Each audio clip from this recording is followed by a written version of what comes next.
Hey, hello, hi, welcome back to my channel. Today I'm going to look like a hot mess while I talk about what I read in January of this year. I've decided that I'm going to organize this by author rather than by like genre, because what I read ended up being a bunch of series, and so this is going to help me sort of keep it together accidentally, conveniently for me. So if you are ready, buckle in.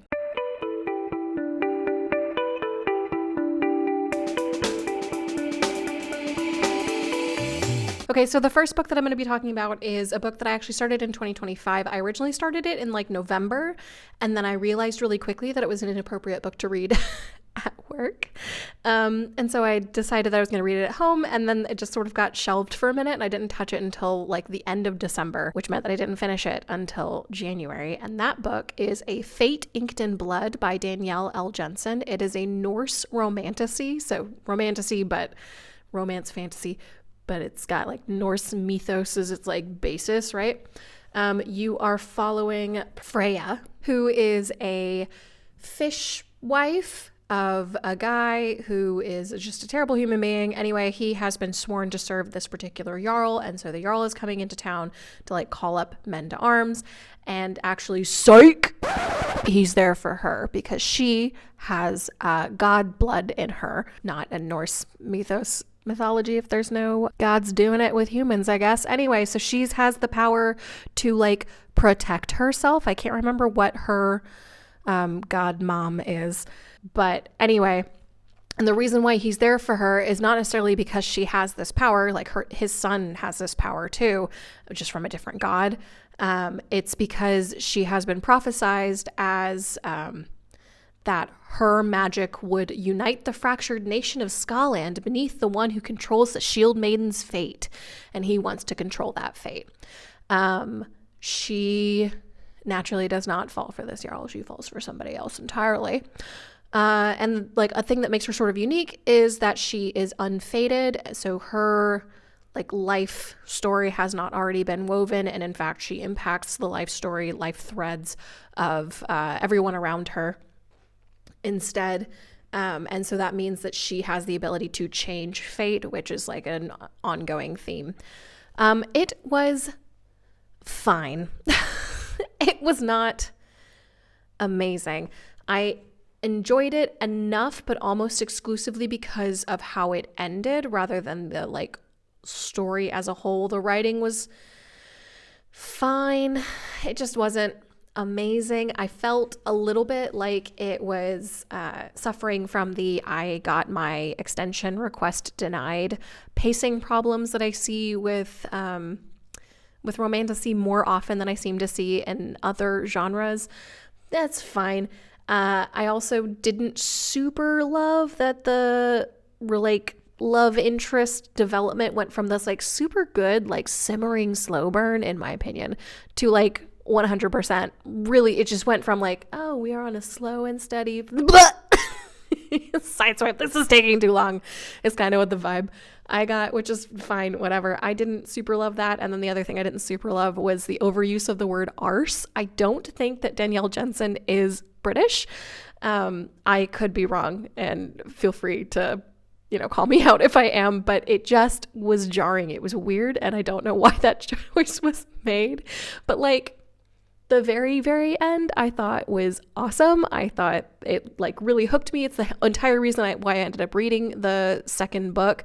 But like everything leading up to that point is why I ultimately gave it a 3.5, which for me just means I enjoyed it enough, but I don't really recommend it. Say Lovey. The next book I'm going to talk about is the second book from the duology, which is A Curse Carved in Bone.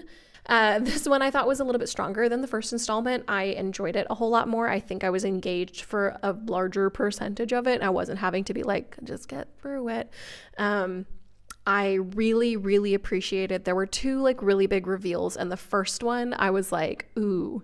I'm pretty sure I even said out loud, oh, that was clever, because it was. The second reveal I sort of called, but like I felt satisfied with it still, so it wasn't like a big disappointment that I had called it out. It was just a case of like, oh, you did foreshadowing well, congrats, awesome.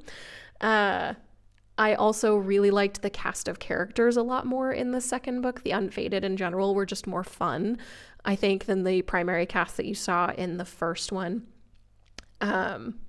So you're following this woman, right? She has been put up into a position where her fate is still trying to be controlled by other people, and her love interest wants her to have control over herself, but like, is it really that simple? You know, that's sort of where it's at. I don't want to give away any big plot points, and unfortunately, the things that I really liked about it are massive spoilers. But like, she's spending time in the other kingdom. If that's not like a huge spoiler, I don't think. She's just living life. She's experiencing problems. I don't know. I really liked it, which is funny. So like the second book I would recommend, and therefore by proxy you would have to read the first book, which I don't know if I recommend. So that like puts me in a really weird place, like mentally, emotionally. But I gave this one a 4.25. I'm not doing this in order of alphabetical order, you see, because the next book I'm going to talk about is written by Alexis Maragold. So this book was a book that I got selected to be allowed to be one of the advanced readers. The book is called This Safe Darkness. I did a much more in-depth review / like my thoughts while I was reading it. If you would like to watch that, please click. There'll be a card like right there for you to click on so you can go and see it, and then, you know, come back here so we can continue talking about stuff. I really, really enjoyed it. This was an indie book. It just came out, like literally just. It got published on the 17th of February. So yeah, I gave this one a 4.25. I thought that there were occasional points where the writing felt just a teeny tiny bit clunky, but for the most part, the prose was fine and easy. I didn't feel myself stumbling over too much. I did feel that there were occasional periods where there was like, it was a tell don't show, but they were such a blip. It was just like a 2-line moment, and I'd be like, ugh. And then I'd go back to the next, you know, following line and be like, all right, I'm vibing with this again. I really liked it. I do very much recommend it. So like I said, I gave it a 4.25. The next book that Beck's author, I guess I'm going to talk about, is Brandon Sanderson. You guys have heard me talk about him ad nauseum for ages because he has written 1 trillion books. Dude is a prolific writer. And for the most part, he manages to churn out really quality stuff. Occasionally, there's like a mild dud. It's fine. But I haven't so far really experienced that, except in this, the next 3 books that I'm going to be talking about. So the first one is Shadow of Self. It is the second book in the Wax and Wane series, which is the second era of the Mistborn series. So you're back on Scadrial. I got it this time. I forgot it last time. You're back on Scadrial, and you are 300 years in the future. I talked a little bit about the first book from this one. There was something about this book that, like, I feel like Sanderson allowed himself to develop the characters more than he had allowed himself to develop them in the first one. You got to really see like who Wayne actually is. You start getting a little flavor of his backstory. You get a little bit more of a flavor for how like I forget everybody's name. I read these things and I'm like bloop out of my head. Goodbye for the character names. I get the basic story anyway. Yeah. Steris gets to have a lot more character development, and like this point onward is when she becomes like a proper character.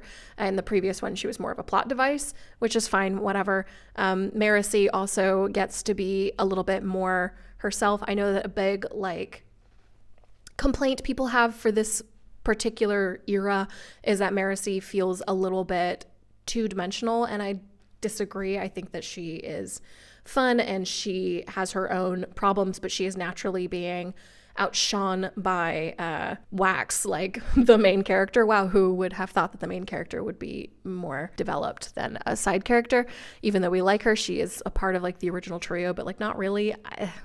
That's sort of a thing also with Mistborn where you think that you're going to be following one person, then it turns out you're following somebody else, whatever.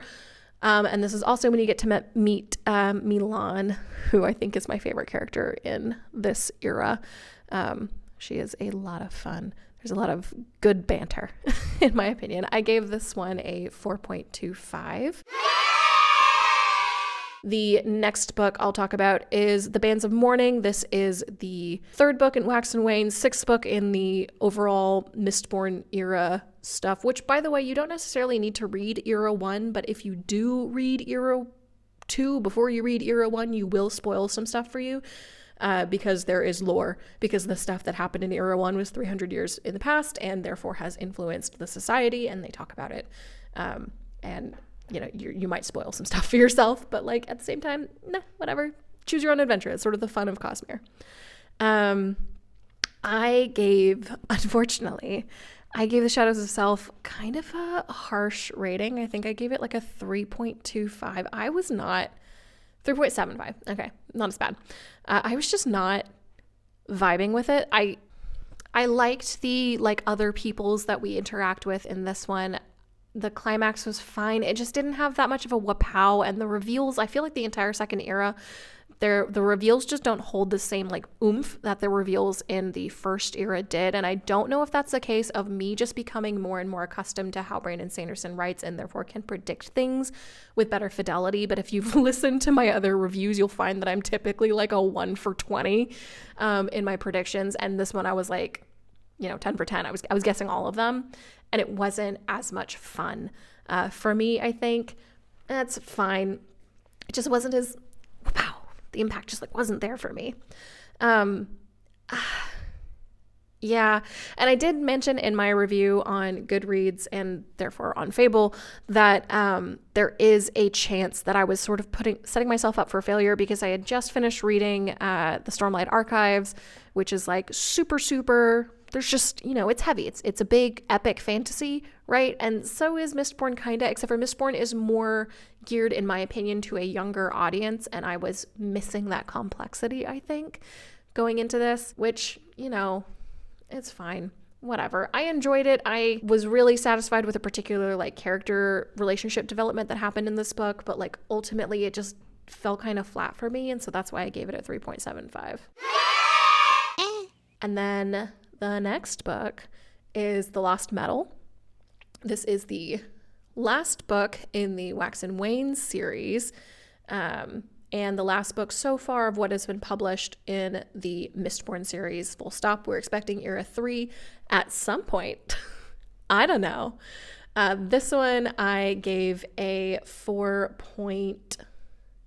Just kidding. I gave it a 5. I gave it a solid 5. Because the conclusion felt good. It felt earned. It felt solid. I really enjoyed it. There was a promise for what's going to be happening next. So the fun sort of stuff that Sanderson likes to do is like play around with genres. So the first era, especially within Mistborn, so the first era is like traditional fantasy. Everything's a little bit like medieval coded. The second era, like everybody's living in like castles and stuff. The second era, everybody's living in manors or in shanty towns in the rusts or whatever. It's Western, like pow, Western, howdy there. I burn my medals. No one talks like that. Wayne talks like he's like Cockney for some reason, but he's fun.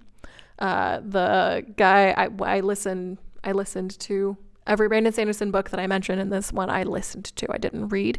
And the voice actor gave him sort of a Cockney accent, which was a fun choice for this. I do think that this one has a lot, like almost too many Easter eggs for having read the rest of the Cosmere. And I don't know, because I had read so much of it, I don't know what all would have been lost on a person who hadn't read the rest of it. Other people who have read only Mistborn or who even started with Era 2, I haven't seen any reviews that are like, man, I felt lost, or like I felt like I was missing out on something.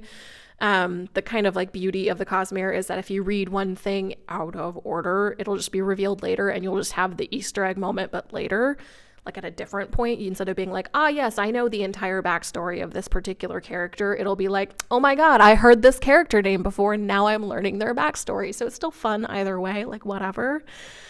Anyway, the third era is going to be sci-fi. So I have heard, and this really set it up for that. And like really solidly set it up for that. I'm really excited for when Era 3 does come out eventually, whenever that is. But yeah, so 5 out of 5 for that one. Easy. Next book I'll talk about is Tress of the Emerald Sea. This is one of those short stories. I think it was a Kickstarter story, like to be published. He originally wrote it for his wife, and you can kind of tell. It's very playful. It's very silly. There are like moral stories involved. The narrator is like the main point of contention when it comes to other reviewers. It's Hoyd. So if you are familiar with the Cosmere, you are familiar with how he talks, you're familiar with like the fact that he's sort of a condescending turd sometimes. So he is a condescending turd sometimes in the narration, but he also gets his comeuppance, so like it's fine. I found it to be a lot of fun. I really liked it. It was basically a Cosmere pirate story. Awesome. It's great. The seas are made of spores, like fungus spores, and there's different colors, and they all do different things, and they pose different types of dangers. Tress grew up on a tiny island, and then she found herself swept up in this pirate adventure when she decides to try to find essentially the love of her life, who had just sort of disappeared suddenly. I gave Tress a 4.5. Let's see. I think the only reason why I had taken anything out was like docking anything was because sometimes the condescension of Hoyd got grating to me and it bothered me. And then because it sort of presented almost as a kid's story, and it kind of is, it felt a little too neat. You know, my number one complaint for books.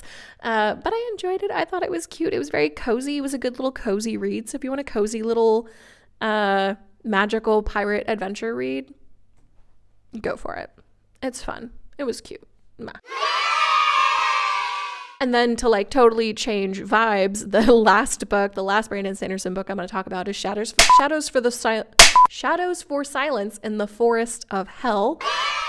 It is a little horror short story that was written originally to be a part of like an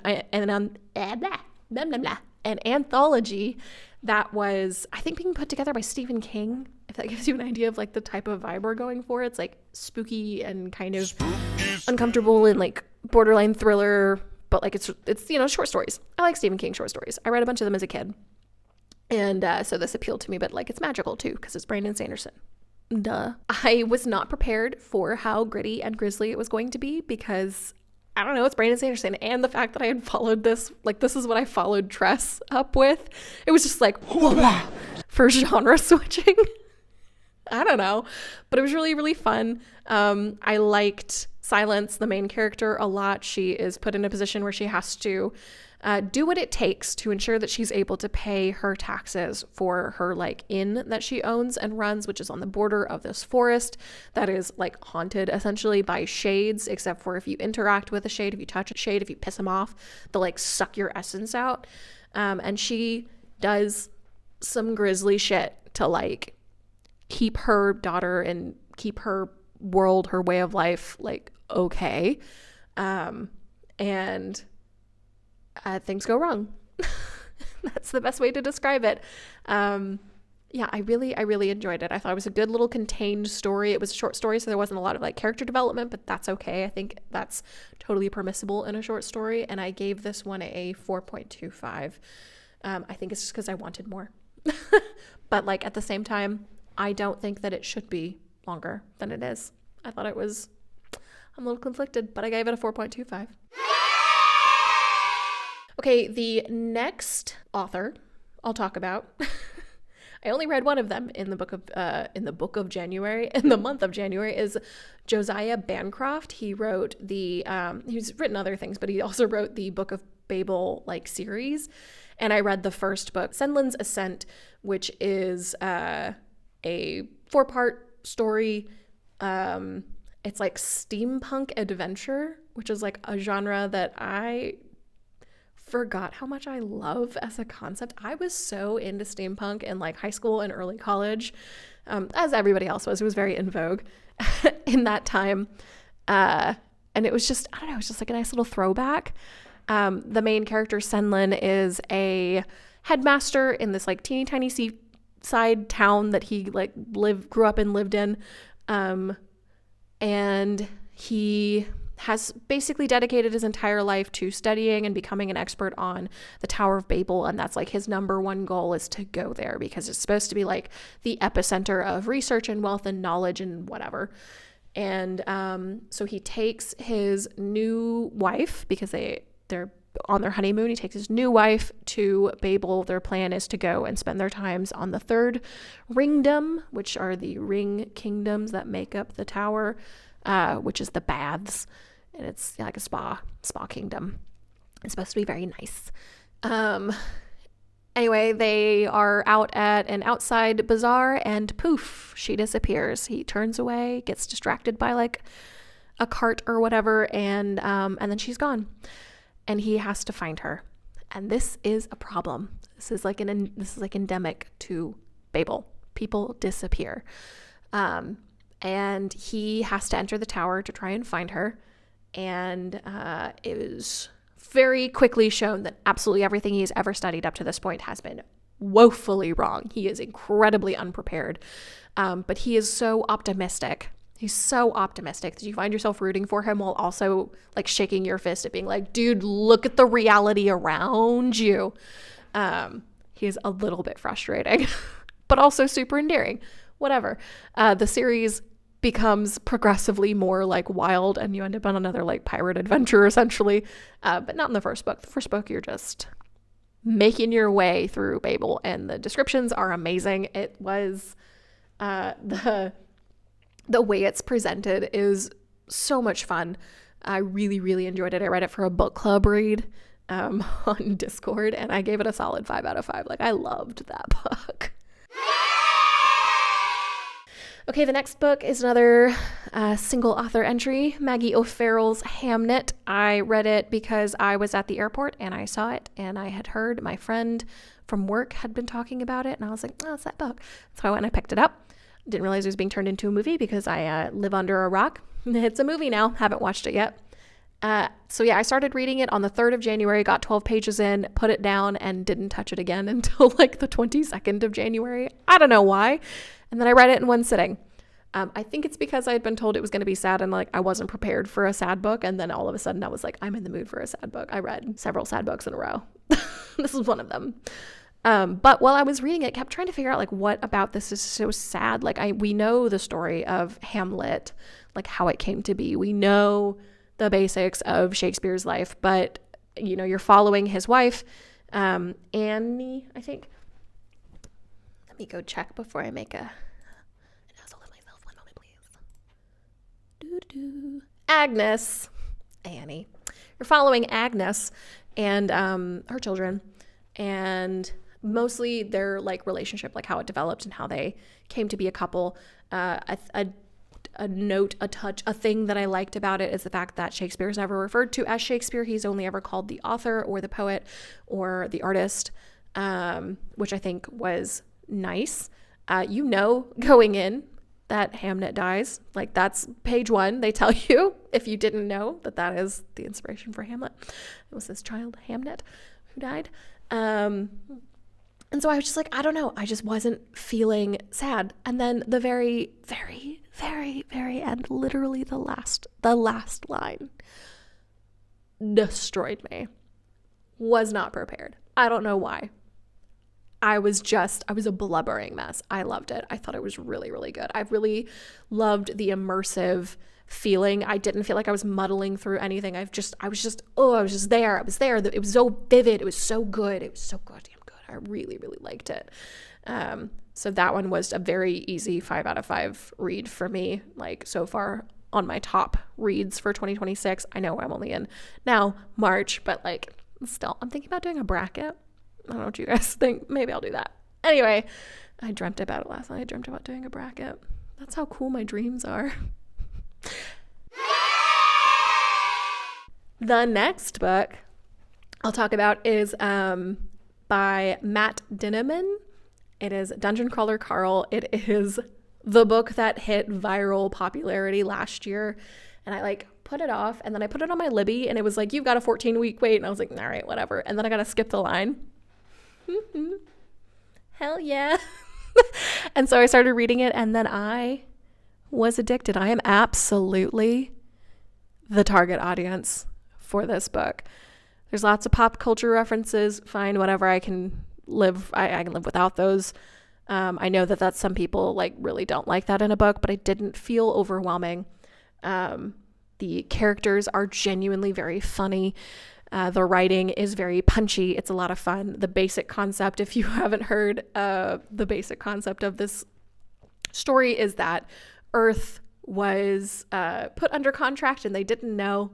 They had to like basically pay taxes to the syndicate, and then they didn't. They didn't know, and then they get collected upon, and that collection meant that if every single man-made anything was like harvested by being sucked down into the earth, so if you were inside a car or inside a building or whatever, you died. Everybody who was outside of any man-made structure survived and had the option to go down into the dungeons without knowing anything about it. But, you know, giant stairwell, let's go.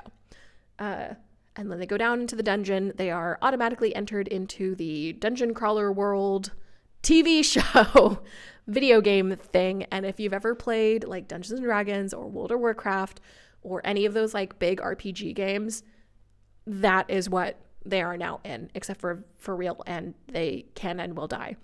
The stakes are very real. You don't have extra lives. You're following Carl, who is a ex-Coast Guard guy, and his cat, Donut, who very early on gets fed a magic pet biscuit and becomes like full-on sentient, like able to talk and do things, and she becomes like a party character, like a party member of Carl's party. In fact, he becomes her party member. She becomes the leader.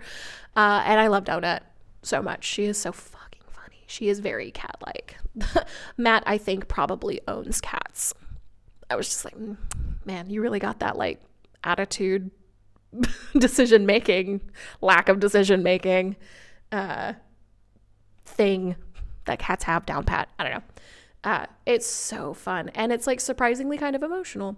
And even though I didn't read the rest in January, I'm actually still reading it right now in March. The story gets progressively more and more complex and absolutely just unhinged.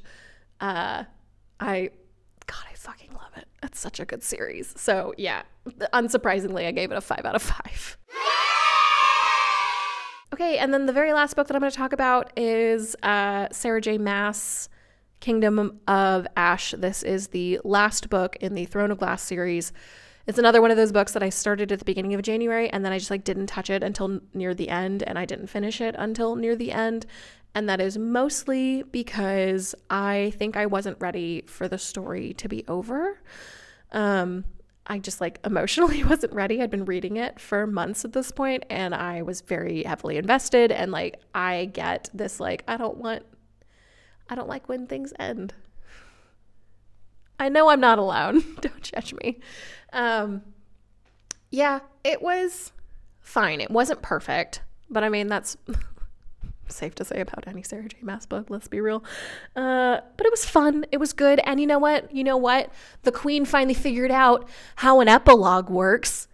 Oh my God. Thank you. And yeah, I don't know. It ended kind of neatly, but there was an opportunity for like the story to live on, which is the thing that I'm always harping about. That's a mark for me, that's like one of my check marks. Like, this is a good book. The story can live on. I don't like when things just like end in a neat bow. The world doesn't work like that. I know I'm reading a book and it's not the real world, but like still, I liked it. There were some like Sarah J Maas like struggled in other series in like allowing losses to be permanent, and I felt like finally we sort of got to have that, at least with a couple of characters, and that was impactful, and it sucked, and I loved it. I don't know. just liked it. I gotta justify myself. I gave it a 4.75. I liked it. What are you, a cop? Okay, so that's all the books that I read in January. I hope you enjoyed this video. If you would like for me to do like smaller scale top bottom, like I had done for all of 2026, I did a top 3 bottom 3 recently. I can do a top 1 bottom 1 per month, or I'm thinking about maybe, like I said, doing brackets or whatever. If you have any ideas, let me know. I'm more than open to ideas. Otherwise, my next video will be my February reads, and it's gonna be about this length too. I read about this many books in February as well. But yeah, thank you guys for joining me. And oh my god, also I hit 1,000 subscribers between the like 2 videos ago and this one. What the heck? Thank you. Oh my god. Where are you coming from? Thank you for joining me. If you like this kind of content, please don't forget to like and subscribe, and like, let's start a community. Let's start some chatting. I really want to hear your thoughts, especially if you've read any of these books. Like, let me know what your thoughts are. If you agree with my ratings or my like qualms with any of them. If you have like a different viewpoint, I would love to read your different viewpoints on things. I love chatting books, obviously. But yeah, thank you guys for joining me, and I will see you all in the next one. Bye.